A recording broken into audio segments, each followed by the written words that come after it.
সাল্লাল্লাহু আলাইহি ওয়াসাল্লাম বাউসি জীবনটি মাদ্রাসা কর্তৃক ইসলামী মাহফিলে আজকে পঞ্চবর্ষ জাতির কর্ণধার হলানা ইকরাম সাদাত ওয়ালা মুরব্বী বাবারা প্রান্তীয় যুবক ভাইরা বাড়িঘর অবস্থানগত শ্রদ্ধা পর্যায়ের মা ও বোনেরা, সর্বপ্রথমে সেই মহান আল্লাহ রাব্বুল আলামিনের আলিশান দরবারে লাখো কোটি শুকরিয়া আদায় করছি যে মহান সত্তা আমাকে এবং আপনাকে আসরের নামাজের পর আবহাওয়ার বৃষ্টির দিনেও যে কোরআনের মজলিসে আসার এবং বসার সুযোগ দান করেছেন, এজন্য অন্তরের অন্তঃস্থল থেকে হৃদয়ের গভীর উজাড় করে আল্লাহর জবান দিয়ে আল্লাহর দেওয়া কণ্ঠ দিয়ে আল্লাহর নিয়ামতের শুকরিয়া আদায় করতে কারো আপত্তি আছে? জোরে সোরে বলি আলহামদুলিল্লাহ। শুকরিয়া আদায়। আমার আপনার মতো অনেক মানুষ দেখেন অসুস্থ হইয়া হাসপাতাল ক্লিনিকের মধ্যে আছে। আমি আপনি যে এখানে আসছি কোরআনের মজলিসে সবার বসার সুযোগ হয় না, বাড়িতে তো অনেকেই আছে, তাহলে এদের ভাগ্যে যদি ভালো থাকতো তাহলে আসে। এই জন্য আমরা যে বরকতময় সময়ে আসর নামাজের পর মাগরিবের আগ মুহূর্তে যে দুই চারটা কথা শোনার জন্য বসছি, আল্লাহ যেন আমাকে ইখলাসের নিয়তে কিছু কথা বলার এবং আপনাদেরকে আমল করার তৌফিক দান করেন, আমিন। তো আমি আপনাদের সামনে 17 নম্বর পারা সূরা হিজরের 8 নম্বর আয়াতে কারিমা তিলাওয়াত করেছি এবং তিরমিজি শরীফের সূরা হাদিস পেশ করেছি, তিলাওয়াত করেছি। আল্লাহ যেন আয়াত এবং হাদিসকে সামনে রেখে অত্যন্ত নিষ্ঠার সাথে স্বল্প সময়ে কিছু উপকারী কথা বলার তৌফিক দান করেন। আর এই কথা বলতে গিয়া আপনারাও আমাকে সহযোগিতা করবেন, ঠিক বেটি সুবহানাল্লাহ আলহামদুলিল্লাহ বলবেন, তাহলে বক্তার যেগুলো মুতাআলা করে আসে নাই সুতার মনোযোগিতার কারণে বক্তার জবান দিয়ে আল্লাহ তাআলা অটোমেটিক ওইটা বের করে দেন। এজন্য আপনাদের পাশে থাকাছেন, আপনারা সুবহানাল্লাহ আলহামদুলিল্লাহ বলবেন। তো শুকরিয়া আদায় করলে কি বই কাজে বলা সামান্য কিছু কথা বলে শেষ করব। শুকরিয়া আদায় করলে আল্লাহ তাআলা সূরা ইব্রাহিমের মধ্যে আল্লাহ বলেন, লা ইন শাকারতুম লাযীদান্নাকুম ওয়া লা ইন কাফারতুম ইন্না আযাবি লাশাদীদ।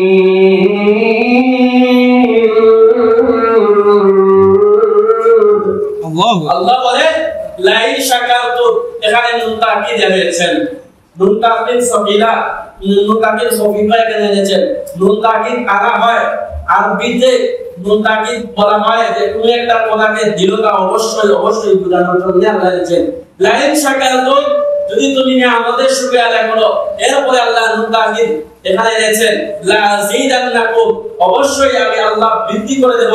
ওয়া লা ইন কাফারতুম, আর তুমি যদি অকৃতজ্ঞ হও, কুফরি করো, জেনে রাখো ইন্না আযাবি লাশাদীদ, আমার আযাব বড় কঠোর। এই দিকে আলোচনা করলে অনেক আলোচনা করা যাবে, কিন্তু শেষ করা যাবে না। আমরা একটা মাছ যেইভাবে পানির মধ্যে ডুবে আছে, পানি ছাড়া যেমন একটা মাছ বাঁচতে পারে না, ঠিক তেমনি ভাবে আল্লাহ তাআলা যে মানুষ বানাইছেন, আশরাফুল মাখলুকাত, সৃষ্টির সেরা জীব যে আল্লাহ বানাইছেন, এই মানুষও আল্লাহর নিয়ামতের মধ্যে ডুবে আছে, আমরাও আল্লাহর নিয়ামতের মধ্যে ডুবে আছি। মাছ যেমন পানি ছাড়া বাঁচতে পারে না, ঠিক তদ্রূপ ভাবে আল্লাহর নিয়ামত ছাড়া কোনো মানুষ বাঁচতে পারে না। আপনি মাথা থেকে চিন্তা করে পা পর্যন্ত দান দেখেন আল্লাহর নিয়ামত, যে আল্লাহ তাআলা সূরা বাকারার মধ্যে আল্লাহ বলেন, এই যে দুইটা চক্ষুর মধ্যে আল্লাহ বলেন, আলাম নাজআল লাহু আইনাইন, আল্লাহ বলেন আলাম নাজআল লাহু আইনাইন, আমি আল্লাহ তুমি দুইটা চক্ষু দেইনি। এরপরে আল্লাহ বলেন ওয়া লিসানাও ওয়া শাফাতাইন,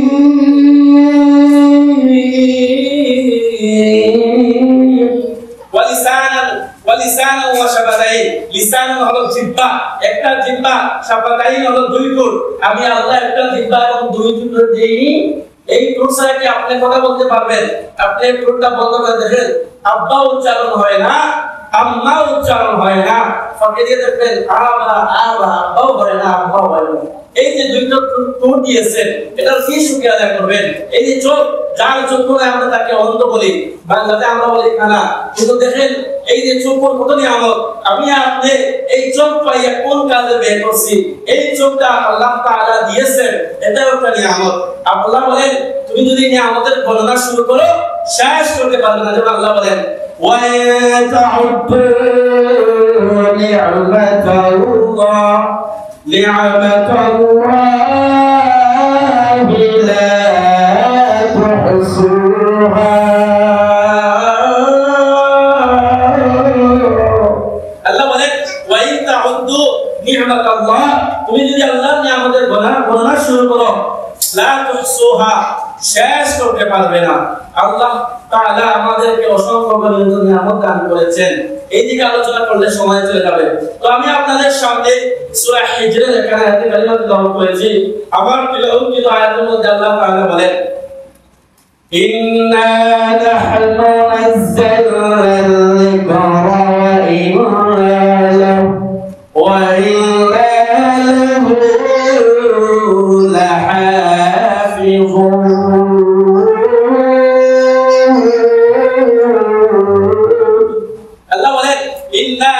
নাযালনা যিকরা ওয়া ইন্না লাহু লাহাফিজুন।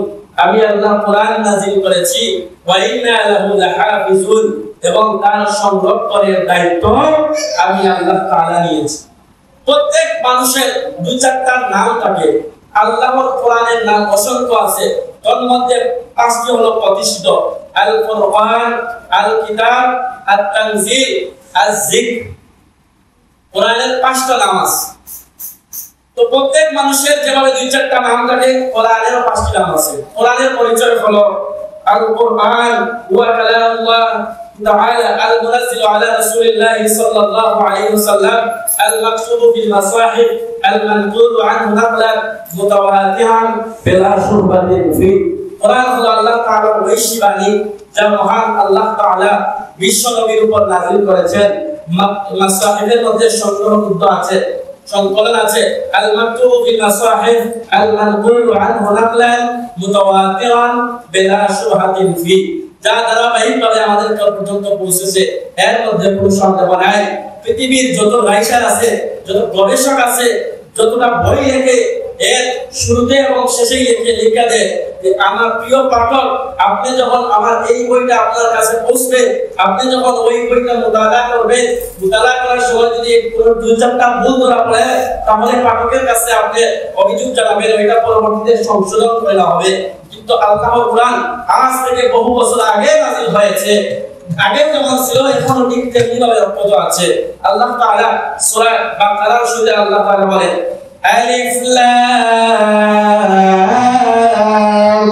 মিম যালিকাল কিতাবু লা রাইবা ফীহি হুদাল লিল মুত্তাকিন।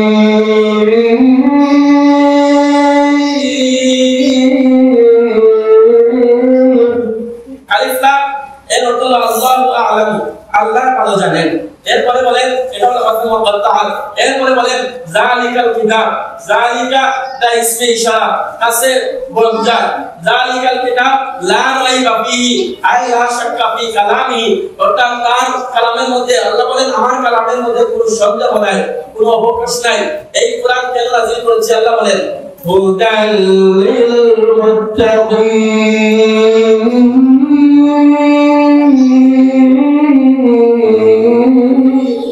আল্লাহ বলেন হুদাল লিল মুত্তাকিন, অন্য আয়াতে বলেন হুদাল লিন নাস, আমি মানুষদেরকে পথ দেখানোর জন্য, সরল সঠিক পথে চলার জন্য এই কোরআন আমি নাযিল করেছি। কোরআন আল্লাহ তাআলার একটা অসংখ্য মুআজিজা। যে কোরআন দেখেন সমাজের মধ্যে দুই চারটা গান যখন বের হয়, যখন ভাইরাল হয়, তখন ওইটা বড় বড় ওইটা বাদ দিয়ে আরেকটা যখন বের হয়, তখন পিছেরটা আগের গানটা রহিত হয়ে যায়, সামনের গানটা চলে। কিন্তু আল্লাহর কোরআন আজ থেকে ১,৫০০ বছর আগে নাযিল হয়েছে। তখন যখন ফজরের নামাজ ও ওয়াক্তের নামাজের মধ্যে যখন সূরা এখনো সূরা ফাতিহা পড়ো, কেউ তো বলেন এই যে বিরক্ত লাগতেছে, বারবার আমি শুনতেছি, ওইটা পাল্টিয়ে দেন। এটা আল্লাহ তাআলা কোরআন কালামের একটা মুজিজার মধ্যে একটা মুজিজা। এই যে আল্লাহ তাআলা যে কোরআন অনবরত 5 ওয়াক্ত নামাজের মধ্যে পঠিত হচ্ছে, কেউ কারো তো বুরা লাগে না। যখন প্রত্যেক নামাজের শুরুতে যখন সূরা ফাতিহা পড়া হয়, আলহামদুলিল্লাহি রাব্বিল আলামিন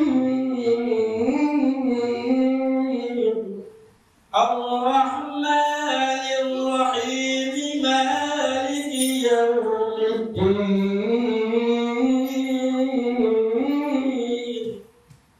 আল্লাহ তাআলা এই কালাম সূরাতুল ফাতিহা 5 ওয়াক্ত নামাজের মধ্যে পড়া হয়। আজ পর্যন্ত কেউ বলে না যে হুজুর এই যে 5 ওয়াক্ত নামাজের প্রত্যেক রাকাতে যে সূরা ফাতিহা পড়েন আমার কাছে বিরক্ত লাগতেছে, ওইটা পাল্টাইয়া দেন। এটা হলো আল্লাহ তাআলার কোরআনের মুজিজা। কোরআনের সাথে যারাই সম্পর্ক করবে তাদের মর্যাদা আল্লাহ তাআলা বাড়িয়ে দেন। আমার হাদিসের মধ্যে আল্লাহ রাসূল বলেন, আশরাফু উম্মতি হামলাতুল কুরআন, আমার উম্মতের মধ্যে এরাই শ্রেষ্ঠ যারা কোরআনের ধারক এবং বাহক, যারা কোরআন অন্তরে ধারণ করে মুখস্থ করে। আরেক হাদিসের মধ্যে আল্লাহ রাসূল বলেন, মান ক্বারাআল কুরআনা ওয়া হাফিজাহু আদখালাহুল্লাহুল জান্নাহ ওয়া শাফাআহু ফি আশরাতিন মিন আহলিহি কুল্লুহুম কাদ ইস্তাওজাবান নার।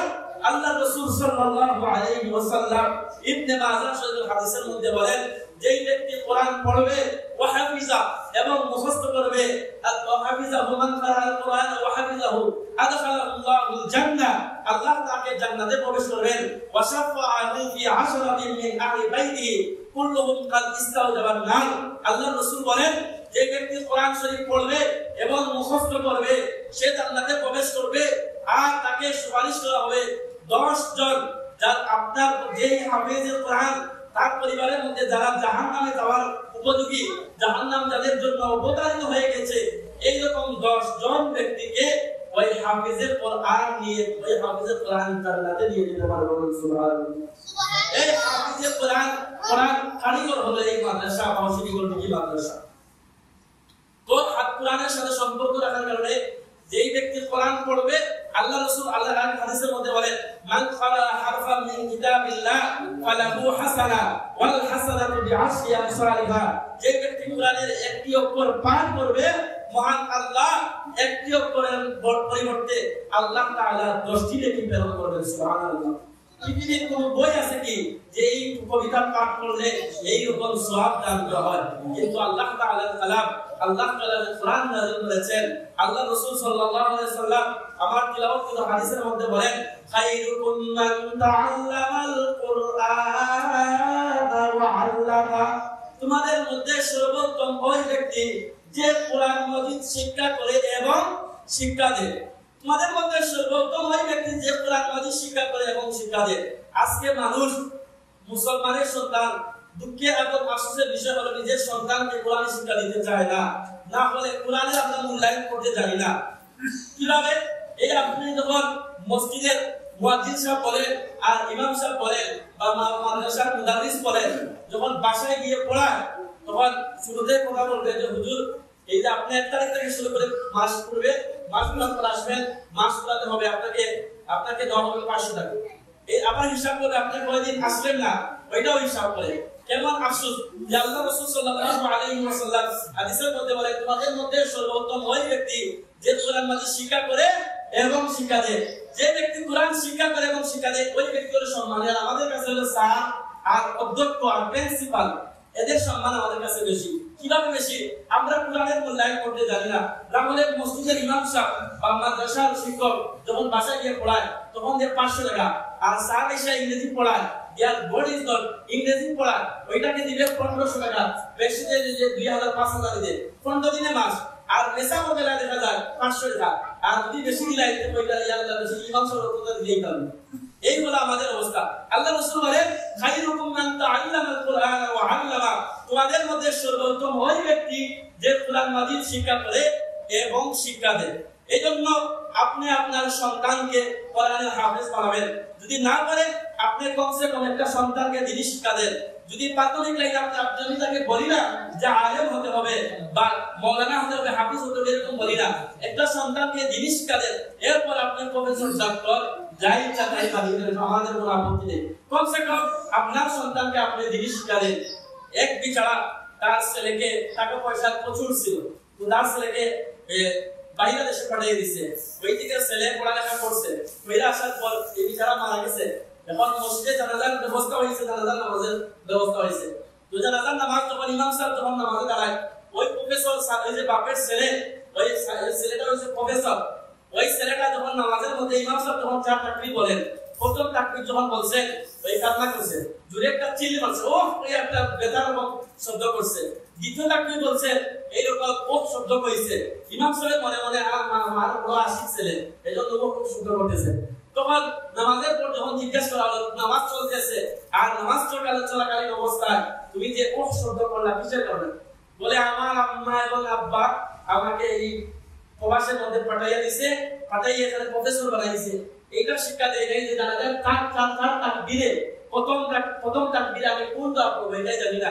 এই আমি না জানার কারণে আমি আফসোস করছি।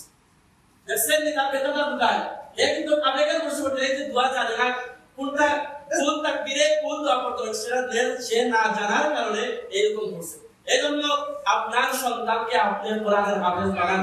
কোরআনে হাফেজ বানানোর দাম কেমন ওইটা মরার সময় বুঝে আসবে।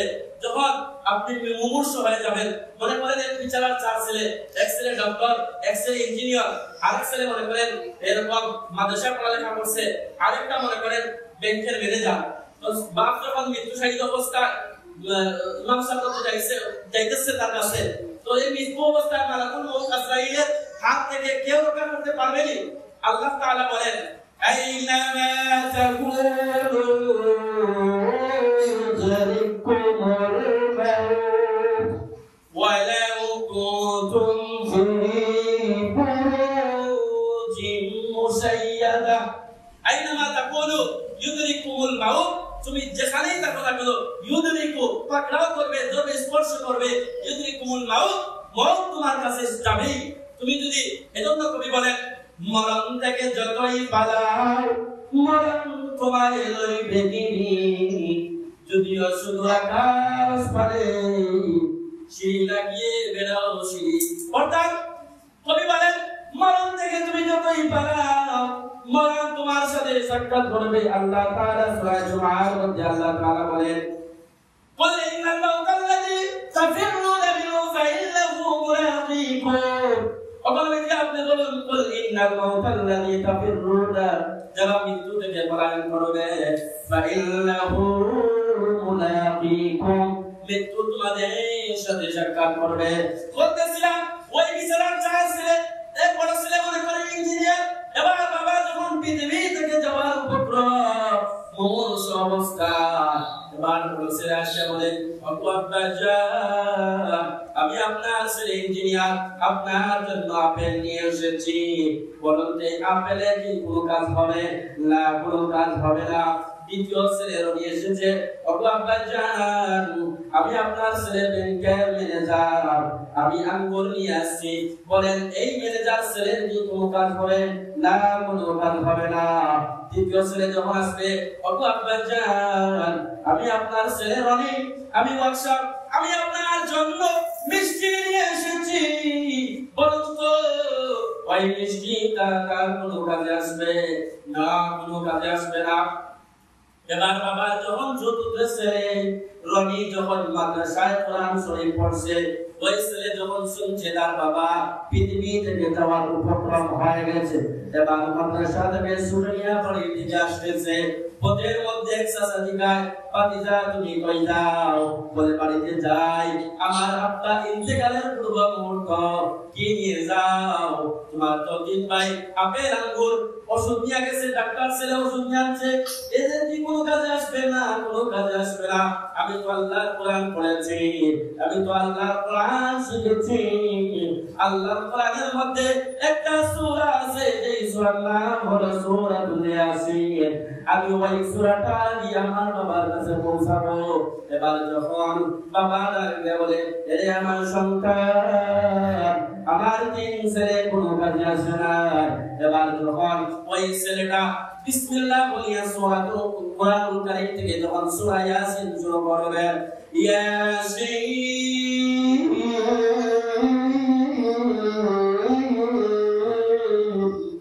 ওয়াল কুরআনিল হাকীম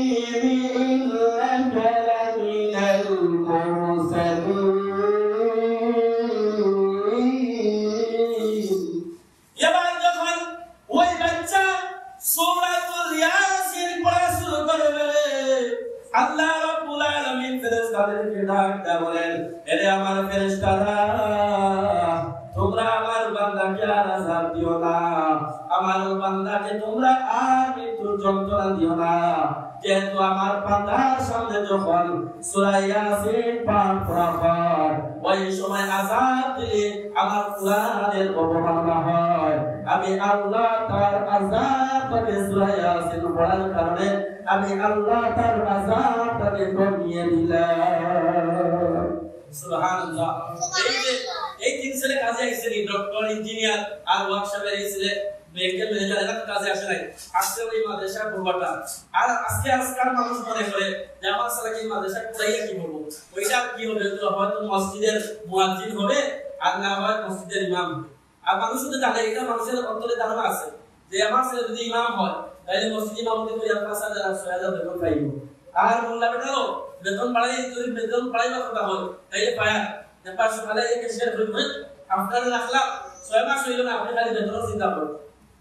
আজকে আমাদের এই যে অবহেলার কারণে মসজিদ মাদ্রাসা আমরা শিক্ষকদেরকে মূল্যায়ন করতে পারি না। এই যে দ্বীনি খেদমত করাটা একটা সৌভাগ্যের বিষয়। মানুষ যখন পরিবারের হাল যখন ধরতে পারে না, তখন বাধ্য হইয়া এই মাদ্রাসার পড়ার চিন্তা আর মসজিদের খেদমতের চিন্তা বাদ দিয়ে মানুষ প্রবাসী পড়ে জমা। এই আমাদের জাহিলিয়তের আর অবজ্ঞার মধ্যে মানুষ জানে যে আমার ছেলে পড়লে হয়তো মেসা হইল, আর মেসা হইল একটা মসজিদে ইমামতি করবো, বেতন আছে তার, এ নিজেও শুনতে পারতো না, তার পরিবার ছেলে এবারটা কয়দিন পরে দেখা যায় স্টোর করে ঢুকিয়ে গিয়েছে। এই পরিবারের টেনশন করার কারণে এই আমরা এই যে ইমাম সাহেব টেনশন করে কি লেগেছে বেতনটা কম, কিন্তু আমরা যে মসজিদের ইমাম সাহেবের কদর করতে পারি না। আমার নবীজি তো ইমাম ছিলেন, ইমাম মানে সরদার, ইমাম মানে নেতা। ইমামের পিছনে মানুষ যখন ফকির হোক বাদশাহ হোক সবাই তো ইমামের পিছনে দাঁড়ায়। ইমামের পিছনে নামাজে দাঁড়ায়, ইমাম সাহেব 5 ওয়াক্ত নামাজের মধ্যে দোয়া করে আল্লাহ যেন এই মহল্লা প্রত্যেক মৃত যারা আছেন কবর জান্নাতের বাগান বানায় দেন, জীবিত যারা আছেন নেক হায়াতের ফরমান, সুস্থতা দান ফরমান। ইমামের পিছনে নামাজ পড়িয়া আর বের হইয়া আবার ইমামের পিছনে বসা, কেমন শয়তান চিন্তা করে দেন, কেমন শয়তান এদের ভিতরে কেমন বসা। এই ইমাম সাহেব মসজিদে রাখবেন, উনি কোথায় গেলেন? আরে ভাই আপনি কি ইমাম সাহেবের জিম্মা নিয়ে নিয়েছেন না যে মসজিদে রাখতে হবে? উনি আপনার 5 ওয়াক্ত নামাজের পর আপনি উনি যেতে যান রিজিক তালাশ করে, সমস্যাটা কি? যে 5 ওয়াক্ত নামাজে যদি আপনি পান না তখন অবজেকশন করে। দেখা যায় যে বাড়িতে স্ত্রীর সাথে পারনা মসজিদে এসে ইমামের পিছনে বসা, এ বেটা মোল্লা বেটা মসজিদে থাকতে বাড়িয়ে যায় কি বাজারে যায় কি খতমও যায়। আর বেতন তো আপনারা যদি ইমাম সাহেব বলে যে বেতন একটু বাড়াও, সবাই বলছিল আপনার তো উঠি আছে। তো আমাকে একজন বলছিল, আমি বললাম যে আপনি সরকারি চাকরি করেন, কাম করেন, আমার বরকত আবার আমাকে বলে যে আপনার অল্প বেতন হলে কি হবে, আপনার এই অল্প বেতনের মধ্যে বরকত আছে। আমি বললাম ভাই আরে রাখেন, আমার বরকতটা আপনি নিয়ে নেন, আপনারটা দিয়ে দেন। তখন সে মানতে চায় না। আর মসজিদের ইমামের বেলা এসে বলে হুজুর বেতন কম হলে কি হবে, এটা একটু নেক্সট সুরতে ঢুকা দাও, এটা ইমাম সাহেবকে এটা হেয় প্রতিপন্ন করে। এজন্য এই যে আমরা যে কোরআনের মূল্যায়ন করতে পারি না, কিভাবে যদি মূল্যায়ন করতাম তাহলে যে ইমাম সাহেব কোরআনুল কারীম এসে পড়ান, এই যে আপনি যে কোরআনুল কারীম যে পড়ান, তাহলে সম্মান আপনি তো 3,000-4,000 টাকা দিলে তো বেশি দিচ্ছেন। কিন্তু এই বেলা হিসাব করে যে ইমাম সাহেব কয়দিন আইছে, কত সময় পড়াইছে, 1 ঘন্টা টাইম 30 মিনিট পড়ে আছে, বাড়িতে কয়দিন গেছে, এটা চিন্তা করে। আর স্যার হিসাব 15 দিন পড়ান, ওইটাকে যে 5,000, তখন আর আফসোস থাকে না। এই জন্য আমাদের এগুলোকে বর্জন করা উচিত। মসজিদের ইমাম মাদ্রাসার শিক্ষকদেরকে আমাদের সম্মান করা উচিত। কোরআনের সাথে লেগে থাকার কারণে দেখেন একজন পাপিষ্ট মদ পানকারী একটা বালককে কোরআন শরীফের পড়ার জন্য হেল্প করার কারণে মহান আল্লাহ তাআলা তাকে মাফ করে দিয়া বিশ্ব নবীর সাথে জান্নাতে পাঠিয়ে দিয়েছেন। লক্ষ্য করে দেখুন 12 বছরের একটি ঘটনা। একজন মদ পানকারী সব সময় মদ পান করত, তার অবস্থা এমন এলাকার সবাই তাকে ডরায়। একদিন গভীর রজনীতে একদিন এক বাড়ির পাশ দিয়ে যায়, আগেকার যুগে তোমার কারণ ছিল না, এরকম এনার্জি বার ছিল না, ওই সময় ছিল হারিকেন। আমরা অনেকেই চিনি হারিকেন মানে ইলেকট্রন, আমরা যেটাকে বলি, বা মোমবাতির যুগ ছিল। এবার ওই মধুরি ওই মদ পানকারী ব্যক্তি ওই ঘরের পাশ দিয়ে যায়, যাওয়ার সময় শুনে একটা বালক কোরআন তিলাওয়াত করতেছিল, আর সে তিলাওয়াত শুনতেছে। হঠাৎ ওই বালকটা তিলাওয়াত বন্ধ করে দিয়েছে। এবার যখন ওই বালক কান্না শুরু করেছে, এবার ওই যে ব্যক্তি নেশা পান করে ওই ব্যক্তি ওই ঘরের মধ্যে প্রবেশ করে বলে, রে বালক তুমি করেছো। এবার বালকটা দিয়া বলে আমার তো কেরাসিন ছিল, ওই কেরাসিন ওই ল্যাম্পের কেরাসিনটা শেষ হয়ে গেছে, আমি এই জন্য কান্না করতেছি। আল্লাহ তাআলা ওই যে মদ পান করেছে ওই ব্যক্তির ভিতরে আল্লাহ তাআলা কেমন তাকওয়া দিয়েছেন, হেদায়েতের পথ করে দিয়েছেন। এবার ওই যে ব্যক্তি মদ পান করে ওই নেশা পানকারী এবার এক মুদির দোকানের মধ্যে যায়, মুদির দোকানদার কাছে তাকে দেখেছি না বলে, আরে এই মদ পানকারী এত নিকৃষ্ট মানুষ আমার দোকানে কেন এসেছে? এখানে তো মদের দোকান না, এটা হলো মুসিমানের দোকান, তুমি কি জন্য এসেছ? এবার ওই মদ পানকারী ব্যক্তি বলে, ও চাচা আমি জীবনটাকে নষ্ট করে ফেলেছি, মদ খাইয়া খাইয়া নামাজ পড়ি নাই, রোজা রাখি নাই, জীবনকে নষ্ট করে ফেলেছি। আমি একটা বালককে কোরআন তিলাওয়াত করার জন্য, কোরআন তিলাওয়াত করার যাতে করতে পারে তার হালকালের জন্য আমি তেল নিয়ে এসেছি। এবার যখন ওই মুদি দোকানদারের কাছ থেকে ওই পাপাচারী ওই মদ পানকারী ব্যক্তি যখন কেরাসিন নিয়ে যায় ওই বালকের বাড়ির মধ্যে নিয়ে আসা, যখন ওই বালকের বাড়ি থেকে আসতেছে পথের মধ্যে চার রাস্তার মুখে থাকে চতুর্মুখ বলি বা চৌমুনি বলি, ওই চতুর্মুখে যখন এসেছে এবার মালাকুল মউত আজরাইল পায়রামান লক্ষ্য করে দেখুন মৃত্যু থেকে কেউ পলায়ন করতে পারে না। এবার মালাকুল মউত আজরাইল তার রূহটা কবজ করে নিয়েছেন। সে ছিল বাহাদুর, কিন্তু দেখেন মৃত্যুর সময় আজরাইলের কাছ থেকে বাঁচতে পারে না। যে যত বড় বাহাদুর হন না কেন এটা দুনিয়ার মধ্যে সীমাবদ্ধ, কিন্তু মৃত্যুর সময় কারো বাহাদুরি কাজ করে না, মৃত্যু কারো বলে আসে না। লক্ষ্য করে দেখেন হযরত দাউদ আলাইহিস সালাতু ওয়াস সালাম উনি বেটিয়ার রুমের মধ্যে ঢুকে পড়লো। এবার দাউদ আলাইহিস সালাতু ওয়াস সালাম বলেন, কে তুমি? আমার ঘরের দরজার বাইরে তালা দেওয়া, তুমি ভিতরে কিভাবে প্রবেশ করলে? এবার দাউদ আলাইহিস সালাতু ওয়াস সালাম কে ওই মালাকুল মউত আজরাইল বলতেছেন, আমি বলা মালাকুল মউত আজরাইল মানুষের জান কবজ করে আমি এমন এক বাদশা পৃথিবীর কেউ আমাকে ফিরিয়ে দিতে পারে না। এবার দাউদ আলাইহিস সালাতু ওয়াস সালাম বললেন, তুমি কেন এখন এসেছো? এবার তুমি মালাকুল মউত আজরাইল বলেন, আমি কি জন্য আসি আপনি কি জানেন না? মালাকুল মউত আজরাইল যখন এই কথা বলেন দাউদ আলাইহিস সালাতু ওয়াস সালাম বলেন, আমার তো মৃত্যুর পরোয়া হয়, আমার তো মৃত্যুর সময় এসেছে। এবার মালাকুল মউত আজরাইল বলেন, আপনার অমুক সাথী কোথায়? উনি বলেন, চলে গেছে। আপনার অমুক সাথী চলে যাওয়ার মাধ্যমে আপনাকে জানিয়ে দেওয়া হয়েছে এই পৃথিবী থেকে আপনাকে যেতে হবে। আমার লক্ষ্য করে দেখুন সময় শেষ, ওই মদ পানকারীর জান আল্লাহ তাআলা আজরাইলের মাধ্যমে নিয়েছে। আর রাতের মধ্যে অনেক জঙ্গলের মধ্যে ওই লাশটাকে ফেলেছে, যেই জঙ্গলের মধ্যে হিংস্র প্রাণী ওই মধ্যে আছে। এবার যখন জানাজানি হলো ওই পাপাচারী মদখোর ব্যক্তি মারা গেছে, এবার সবাই বলে এরকম খারাপ লোকের জানাজা আমরা পড়বো না। তারা এক পাহাড়ের মধ্যে ফেলে দিয়েছে, যে ওই পাহাড়ের মধ্যে ওই টিলার মধ্যে হিংস্র প্রাণী আছে, যেখানে দেখেন আপনি যদি একটা লাশ টিলার মধ্যে ফেলে রাখা আছেন তাহলে অবস্থার পাবেন না। কিন্তু দেখেন ওই ব্যক্তির লাশটা তারা গোসল না করাইয়া জানাজার নামাজ না পড়াইয়া টিলার মধ্যে ফেলে দিয়ে আসছে। এবার আল্লাহ তাআলা তিনজন আবেদকে স্বপ্নে দেখাইলেন, আরে আবেদগণ ওই ব্যক্তির তওবা আল্লাহ কবুল করেছেন, ওই ব্যক্তিকে তোমরা গোসল করাও, যাও জানাজার নামাজের ব্যবস্থা করো। এবার যখন ওই তিন আবেদ স্বপ্নের মধ্যে দেখলেন ওই ব্যক্তিকে ওই ব্যক্তির জানাজা পড়ানোর জন্য ওই তিন আবেদ যখন জানাজানি হলো, এরা সকাল হওয়ার পর ওই মদখোর ব্যক্তি নিয়ে আইসা গোসল করাইয়া জানাজার নামাজ পড়াইয়া যখন জানাজার মাঠে যখন উপস্থিত করলেন, এবার একজন ভাষণ দিতেছেন, তোমরা কেউ তাকে চিনো কি? তার পরিচয় জানো কি? এমন এই সময় একজন মুদি দোকানদার দেখলে বলে, রে মুসল্লিরা, ওই ব্যক্তি জীবনে জানি না কোন ভালো আমল করে কিনা জানি না, তবে একটা কাজ করেছে, একটা বালককে কোরআন পড়ার জন্য কেরাসিনের ব্যবস্থা করে দিয়েছে। এবার সবাই বলছে তার জীবনে আর কোন ভালো আমল করা আছে কি? কেউ জানো কি? পিছন থেকে ওই বালক, সেই বালকে সে কোরআন পড়ার জন্য কেরাসিন দিয়েছে।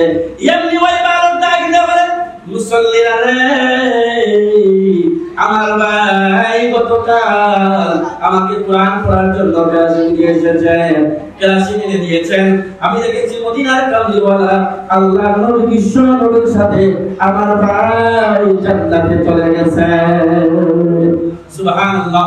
দেখেন কোরআনের সাথে সম্পর্ক করার কারণে, সম্পর্ক রাখার কারণে আল্লাহ তাআলা এই মত পানকারী ব্যক্তিকে মাফ করে দিয়েছে।